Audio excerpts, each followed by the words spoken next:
Tríptico es una propuesta que busca volver a conversar sobre los temas importantes de la vida. Es una invitación a repensar diferentes conceptos que atraviesan todos los tiempos y todas las culturas. En cada episodio abordaremos un tema desde 3 perspectivas diferentes. Somos 3 personas con 3 profesiones distintas reflexionando sobre lo mismo, lo humano, en tiempos de deshumanización.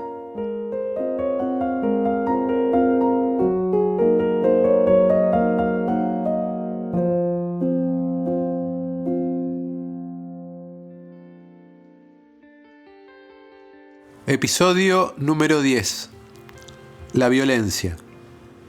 Cuando hablamos de violencia, estaba pensando qué película traer para hablar justo de este tema. Y se me ocurrió una película que vimos hace un tiempo, una película española de Alejandro Amenábar. La película es Tesis. Ángela es una estudiante de comunicación que está preparando su tesis, que es sobre la violencia audiovisual. En un momento dado aparece muerto el director con el que está armando la tesis, y justo ella es la primera en entrar al lugar donde está este hombre, que está en un auditorio donde hay un proyector y se está viendo una película y se escuchan ruidos. Automáticamente lo que hace ella, en vez de avisarle a alguien, se corta la película, no logra ver bien de qué lo que era, pero lo ve al tipo que la quedó ahí y dice que habrá visto. Toma la película, la roba, se la lleva y se junta con un personaje bastante especial, que es Chema, que es un tipo que le atrae por sobre todas las cosas todo esto, lo violento, lo explícito, y colecciona violencia. Tiene una colección muy amplia de películas violentas y Ángela justamente acude a él para poder ver esto que se ha robado. Lo que busca un poco la película es mostrarnos la violencia como espectáculo. No, porque ¿qué pasa? En esta película que encuentra Ángela, están prácticamente torturando a una chica. Y en ningún momento, prácticamente la película de la que estoy hablando, no tiene escenas explícitas. Todo lo que nosotros vemos es vemos las expresiones que están teniendo los protagonistas cuando ven esta película y el sonido de lo que están viendo. Y todo el resto lo construye el espectador. O sea, nosotros construimos la violencia. Nos hace imaginarnos lo que está pasando mediante el sonido. Y realmente es más escabroso que ver una cabeza explotando o lo que sea, porque yo creo que la mente humana puede llegar a lugares muy locos. Nos presenta también a los personajes que acompañan a Ángela. Uno es Chema, que es este muchacho que vendría a ser vendríamos a ser nosotros vendría a ser el espectador llevado a la 50ª potencia. No quiero ver. En realidad, Ángela tiene esto de no quiero ver, pero veo. Chema es todo lo contrario. Él quiere ver, quiere saber qué es lo que va a pasar. No le importa lo que esté pasando, simplemente quiere ver el plano que han tomado, cuál es el efecto que causa esto, y archivar la mayor cantidad de contenido de este tipo. Es un personaje bastante turbina, pero al mismo tiempo es muy humano, porque hay ciertas facetas que tiene el ser humano que tienen ese morbo de... Sí, pensaba en la fascinación del horror que genera, por ejemplo, ver un accidente. Que querés verlo, pero no. Las plazas donde ejecutaban gente, que era la diversión del fin de semana, capaz en algún momento. El Coliseo Romano. Entonces esta es una de las ideas que plantea la película la violencia como espectáculo. Como que es lo que realmente atrae, es ver que a otro le pase algo, sea lo que sea.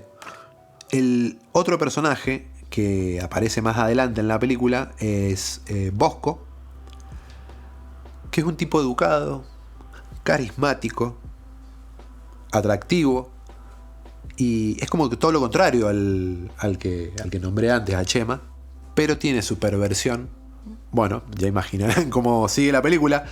Y nos muestra esto de que la violencia no siempre está en el... expuesta. No siempre está en el personaje raro y retraído, sino que está más en lo cotidiano. En la sociedad misma la esconde. En el menos sospechoso. En el menos sospechoso puede ser que estemos en alguno de nosotros que está acá. Y se vuelve invisible en la sociedad, porque al ser una persona respetada, educada, nadie puede pensar que esa persona puede ser un torturador, lo que sea. Pero sí del personaje que le gustan ver cosas raras, ¿no? Bueno, lo interesante de la película en sí, para mí es cómo te transporta a esa situación, cómo te hace sentir incómodo con estos tres pilares que tiene la película, estos tres personajes, cómo cada uno aprecia la violencia de diferentes puntos de vista. Uno que es la curiosa, que quiere ver pero no se hace cargo de eso. El otro que sí se hace cargo y le dice a Ángela: vos sos igual a mí, le dice. Nada más que yo me hago cargo de lo que soy. Vos sos un hipócrita. Porque a vos te gusta ver lo mismo, pero no lo aceptás. Y el otro que es el que ejerce esa violencia. Es una película del año, es bastante vieja. Y es la ópera prima de Amenábar. Es una locura porque la película es excelente. Vamos a ver en qué año se hizo esta película. Sí, hay un impulso, bueno, al menos Freud lo planteaba como una tendencia agresiva. Tal vez no hablaba de violencia, pero sí de agresividad. Del 96, perdón. 96. Del año 96. Mira, que justo 30 años. 30 años. Va a cumplir o cumplió. Sí, sí, sí.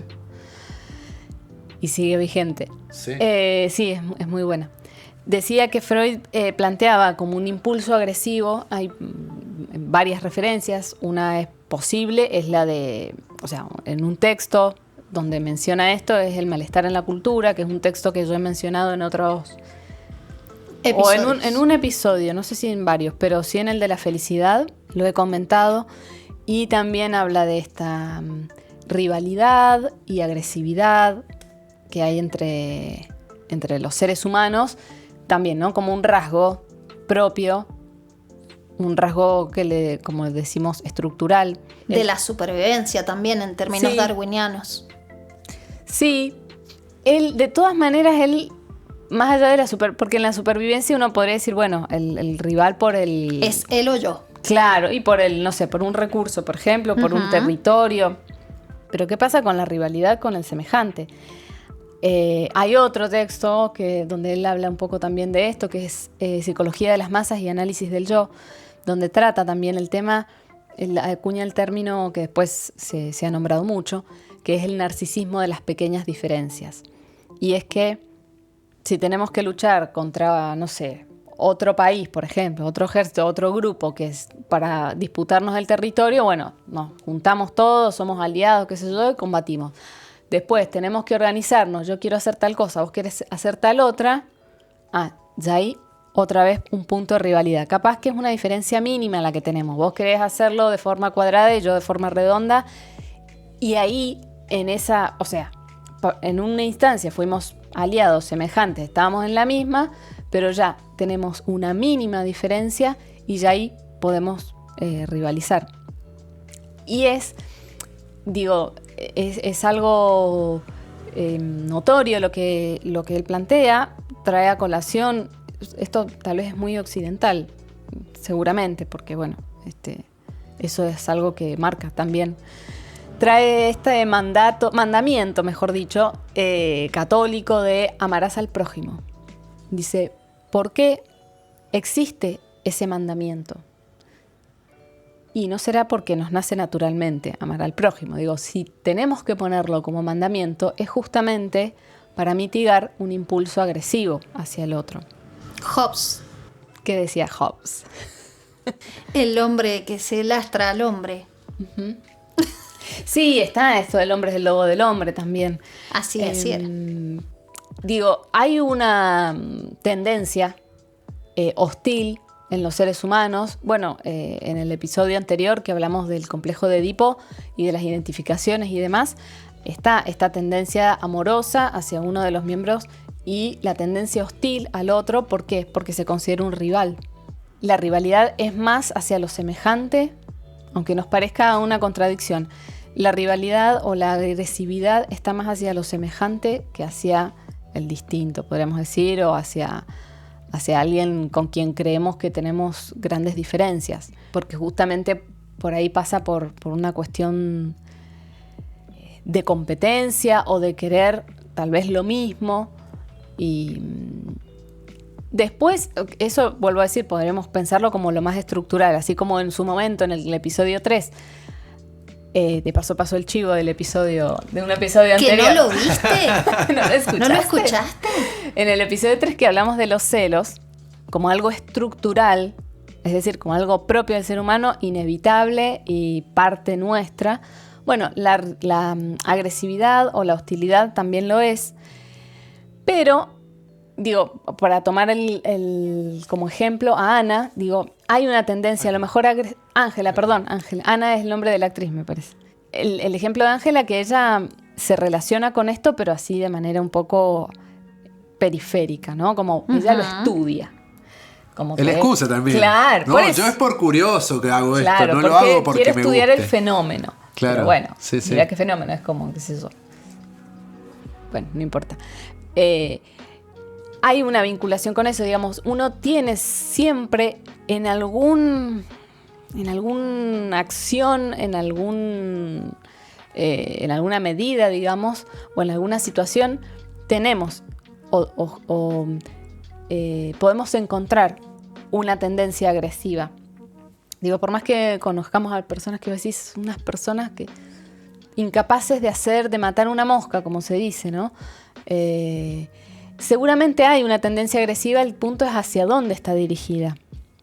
Porque por ahí la agresividad no está dirigida hacia el entorno o hacia otra persona, pero puede estar dirigida hacia uno, hacia algo de uno, hacia un aspecto o algo de la propia imagen que nos presenta un punto de conflicto. Es decir, las personas que por ahí vemos o conocemos, seguramente todos conozcamos a alguien que uno dice es más bueno que el ace atado. No es que no tengan agresividad, la tienen, está esa agresividad, pero hay que ver a dónde está puesta. Por ahí no está hacia afuera. Y después, como contrapartida, tenemos las personas que podríamos catalogar como sádicas. No estoy hablando de la práctica sexual, estoy hablando de el placer del mal, del dolor, de la tortura, del sufrimiento del otro. ¿Sí? Que sé yo, podemos ahí incluso adentrarnos, mejor no, pero sí mencionar el tema de, por ejemplo, las psicopatías, que están muy en boca de muchas disciplinas, muchos referentes. En la psicopatía o en lo que se llamó la perversión, está ese placer o esa satisfacción en el sufrimiento del otro y en volverse un instrumento para que el otro sufra. Eso ya no es estructural de los seres humanos, eso ya es una tendencia, podríamos decir, más trastocada o más intensa, más patológica, ilimitada, claro. Sí, porque no tiene límites eso. Y justamente es la que más se puede encauzar, como en el caso del otro personaje, que es Bosco. Digamos, la mejor coartada de una persona que le gusta torturar, que le gusta o que disfruta o que no tiene problema en hacerlo, vamos a decir así, es justamente ser un buen tipo. Muchos de las personas que cometen los delitos más aberrantes tienen la mejor conducta o son como personas que están muy bien vistas, muy bien ponderadas para otros semejantes que los conocen.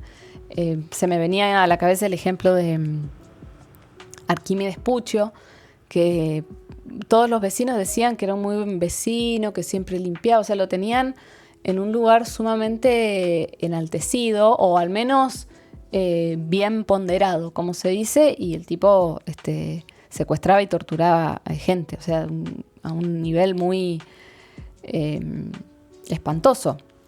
Entonces, bueno, podemos encontrar esas dos vertientes. Y sí, me parece que siempre en los seres humanos vamos a encontrar en alguna medida y de alguna forma, una búsqueda de satisfacer, como de descargar esa tendencia agresiva. Yo en un momento mencioné lo del Coliseo. Yo creo que una de las formas que eso puede tomar hoy es la de muchas veces los deportes los partidos de fútbol muchas veces se han convertido en eso. Más allá de ir y ver los dos equipos, exactamente, hay como una descarga de violencia. Sí, una búsqueda a veces incluso, ¿no?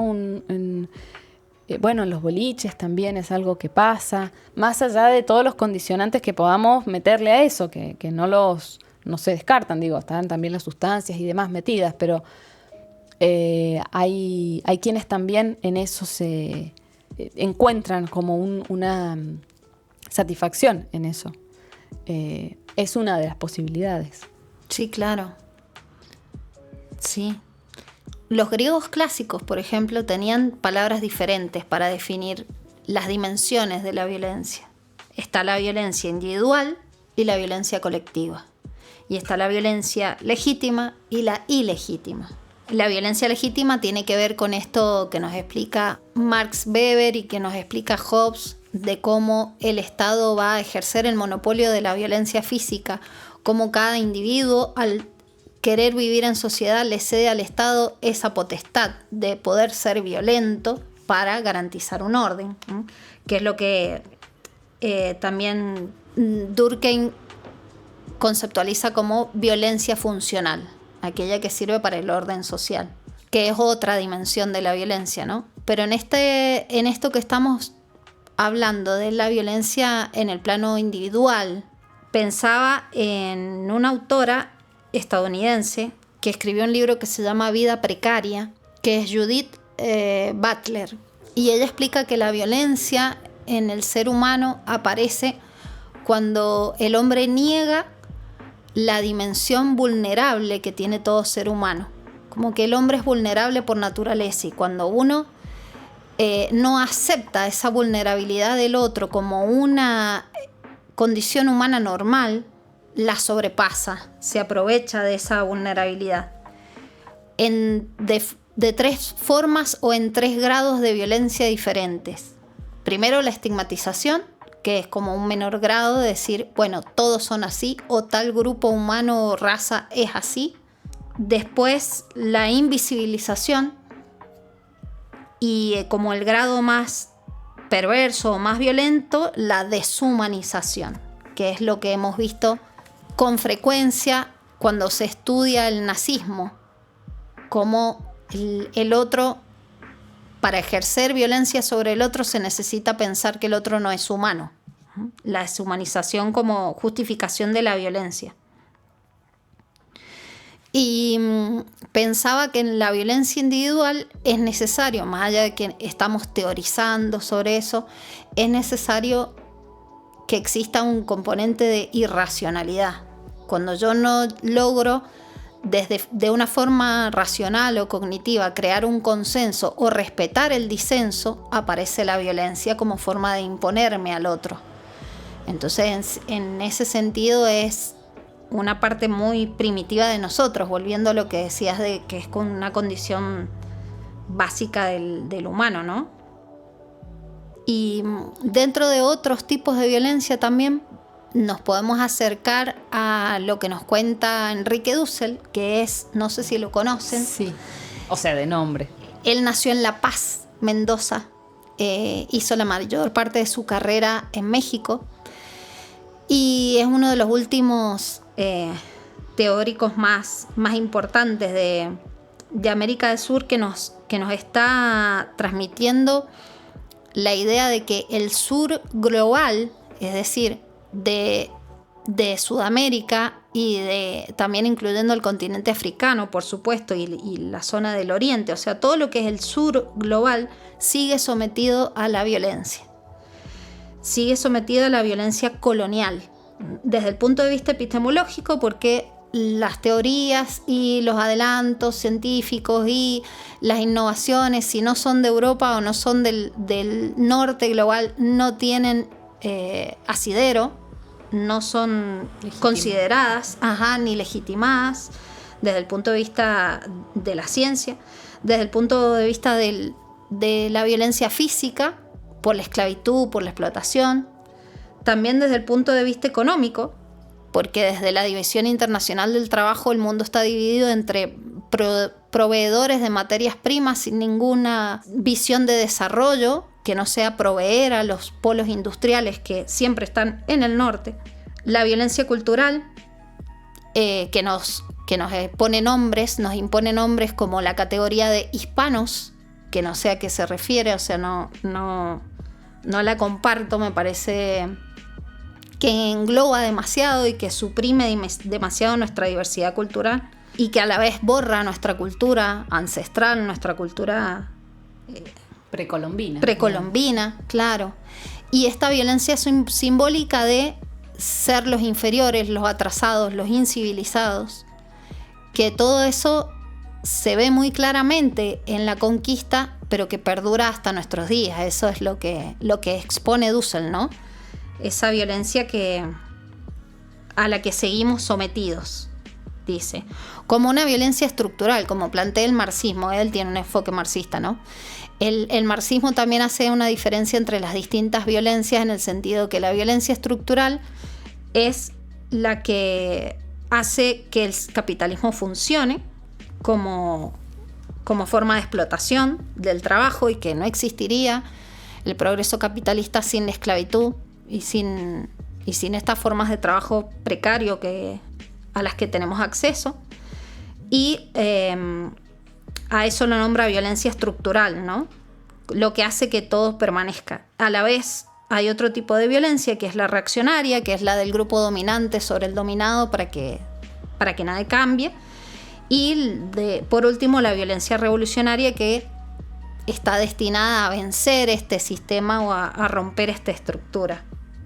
Y también pensaba en esto de Dussel, ¿no? Y cuando yo lo pude ver un poquito en la facultad, yo tuve una profe que nos introdujo en el tema de la empatía como el antídoto para la violencia escolar.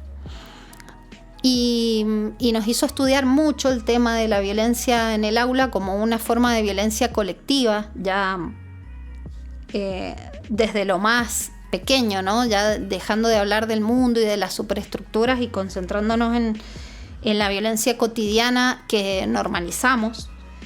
Nos decía esta profesora que la solidaridad, que la empatía son los antídotos contra la violencia, y lo pensaba también con esto que estamos viviendo últimamente con el ICE, que es esta patrulla antiinmigrante en Estados Unidos, y cómo los vecinos, sin ser inmigrantes, se sienten tocados por este problema, empatizan, tienen una responsabilidad social, tienen un sentido de comunidad y un sentido de justicia que hace que pongan el bienestar de los demás o de todos por encima del bienestar individual. Este concepto de prosocialidad, que también es de Judith Butler. Y cómo se ve reflejado en el toque de bocinas. No sé si han visto los videos en donde cuando llegan las patrullas, la alarma. El primer vecino que los ve llegar activa la alarma de su auto para que los inmigrantes sepan que llegó esa policía y que se puedan esconder.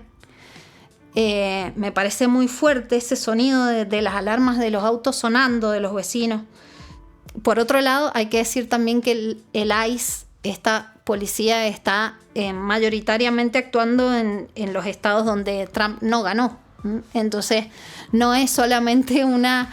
político. Claro, es una disposición más política, ¿no? En Texas, Florida, Virginia, Minnesota, Nueva York. Y cómo los vecinos toman esta solidaridad y esta empatía como reacción frente a la violencia institucionalizada. Como resistencia. Como resistencia. Como resistencia. Sí, ¿cómo podría decir? Todo régimen que ha impuesto o que se ha impuesto por violencia, creo, no sé, por ahí vos, Lau, tenés más idea, pero creo que siempre ha encontrado una resistencia. Más allá de que son resistencias que por una cuestión de disparidad no necesariamente lo han vencido al régimen, Uh-huh. pero sí, bueno, no sé, me acuerdo de la resistencia francesa, por ejemplo, que fue muy y es muy mencionada. Por supuesto que hizo su aporte y fue, digamos, generó también un cambio, le dio posibilidad a muchas personas, obviamente que no logró que el régimen nazista desistiera de ocupar Francia, pero sí eso es producto o es efecto de también un instinto humano. Sí. Que es un poco esto que decía, ¿no? ¿A dónde se vuelca esa agresividad? Que bueno, un poco eso también creo que cambia de qué lado uno se siente o se percibe más, ¿no? Dentro de cuando hay, qué sé yo, una disputa por algo, o una tendencia, o una acusación a alguien o a algún grupo. Digo, seguramente que surja algo de... Digo, la resistencia también es violenta, pero bueno, creo que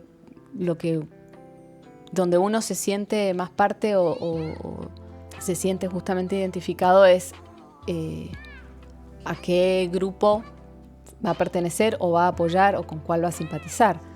¿De qué lado estás? Hay situaciones que nos orillan a tomar una postura. Sí. Y sobre todo cuando hay una disparidad, vuelvo a esto, no es lo mismo la violencia ejercida por el Estado que la violencia entre dos pares, vamos a decir, o dos vecinos, yo qué sé, ¿no? No es lo mismo de un Estado hacia los ciudadanos, quiero decir, o de dos ciudadanos entre sí. Y aún entre dos ciudadanos no van a estar seguramente en las mismas condiciones. Entonces, no sé si es posible, yo no creo que sea posible erradicar la violencia, por esto justamente que comparto con el planteo freudiano. Yo creo que la agresividad o la hostilidad es parte estructural del ser humano y no sé que es una idea pesimista, pero me parece que siempre va a estar presente, como va a estar presente la transgresión a la ley, ¿no? Vos hablabas de generar consenso y demás, que eso ha sido necesario y ha permitido la constitución de grupos, de comunidades y posteriormente de estados, pero siempre va a existir alguien o varios, ¿no? Pero quiero decir, va a estar como parte del ser humano la transgresión de eso. O sea, creo que es así como está la posibilidad de limitarse o de inhibir ciertas conductas por la ley, también está quien disfruta incluso de transgredir la ley. Por eso es un monstruo que si se lo deja crecer no encuentra límite. Entonces creo que nosotros en nuestra vida cotidiana también tenemos que ser tolerancia cero con ese tipo de cosas que van creciendo y se van normalizando. Claro, porque le das rienda suelta y... Me hizo acordar a la performance de Marina Abramovic. En lo mismo estaba pensando. Es impresionante esa performance, bueno, es muy muy comentada y cada tanto referenciada porque es realmente impresionante. Después les dejamos a los oyentes la inquietud para que la busquen. No recuerdo el nombre. Es una artista que se dispone a hacer una performance y ella escribe como una especie de testamento, por así decirlo. Una consigna en donde no hace responsable a nadie por lo que le pase y que está completamente dispuesta a perder la vida si el ejercicio lo requiere. Y entonces se presenta en una sala al lado de una mesa que tiene diferentes objetos. algunos son simples, benévolos, inocuos, y otros son Mucho para más ejercer agresivos, violencia. claro, sí. Cuchillos, armas, balas. Hay plumas, hay flores en la mesa. Y ella está absolutamente inmóvil, sin presentar ninguna reacción, durante horas y horas y horas que dura el ejercicio. No sé si lo sigo contando, no lo sigo contando. Bueno, claro, hasta ahí. No pude encontrar el nombre. La cuestión es parecido al fenómeno de la ventana rota, que ¿Cuál explica que hay un auto abandonado al que no le pasa nada durante días hasta que un día alguien rompe una ventana. Y esa rotura de ventana habilita a la vandalización completa del auto. Como que bastaba que una sola persona iniciara la violencia para que los demás se sintieran avalados a practicarla. La performance se llama Ritmo Cero y es de 1974. Sí, es muy interesante eso, cómo iban increyendo las acciones de los participantes, porque en definitiva las performances tienen eso, que no son espectadores, sino que son parte de la obra. O sea, la obra es en parte la disposición del artista, que es esa consigna y esos elementos, y ella misma como parte de la obra. Y después la obra termina siendo completada por los participantes que no son espectadores pasivos. Todo lo contrario, son una parte activa. Pero es muy interesante esa performance porque justamente muestra que entre una caricia y un tajo, una cuchillada, hay una línea instante, delgada. Sí. Y se puede. Si están las condiciones dadas y si algunos encuentran esa posibilidad y esa autorización en alguien o en algo, eso se puede concretar.